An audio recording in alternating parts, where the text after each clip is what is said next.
Gomastapur Alinagar union কৃষক দলের উদ্যোগে কৃষক সমাবেশ অনুষ্ঠিত। গোমস্তাপুর থেকে সামিরুল ইসলামের তথ্যচিত্রে বিস্তারিত।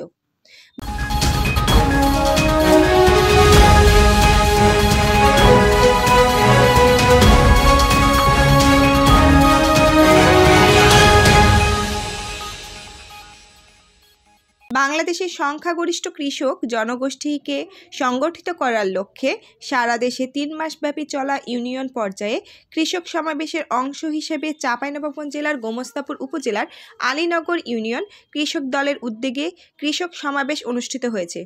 শুক্রবার ৩ জানুয়ারি বিকেলে আলীনগর ইউনিয়নের মকরমপুর ঘুন্টি বাজারে এই কৃষক সমাবেশ অনুষ্ঠিত হয়।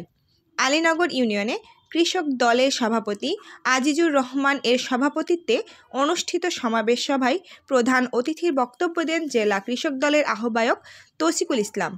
বিশেষ অতিথি হিসেবে উপস্থিত ছিলেন উপজেলা কৃষক দলের সভাপতি আনারুল ইসলাম, সাধারণ সম্পাদক আমিনুল ইসলাম সেন্টু, রহনপুর পৌর কৃষক দলের আহ্বায়ক তহরুল ইসলাম, রহনপুর পৌর কৃষক দলের সদস্য সচিব হামিদুর রহমান রুবেল, রহনপুর ইউনিয়ন কৃষক দলের সভাপতি জহুরুল ইসলাম, সাধারণ সম্পাদক সাদিকুল ইসলাম, বাঙ্গাবাড়ি ইউনিয়ন সভাপতি গোলাম মোস্তফা, রাধানগর ইউনিয়ন কৃষক দলের সভাপতি মসিদুর রহমান, সিনিয়র সভাপতি আনারুল ইসলাম প্রমুখ সহ কৃষক দলের অঙ্গ ও সহযোগী সংগঠনের নেতাকর্মীরা সমাবেশে উপস্থিত কৃষকদের বিভিন্ন সমস্যা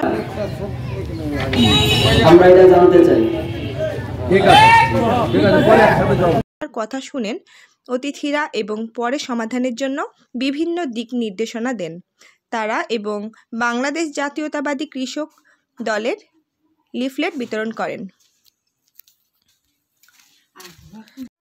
দিলারা জামান বন্যা, DCV TV 24 নিউজ ডেস্ক।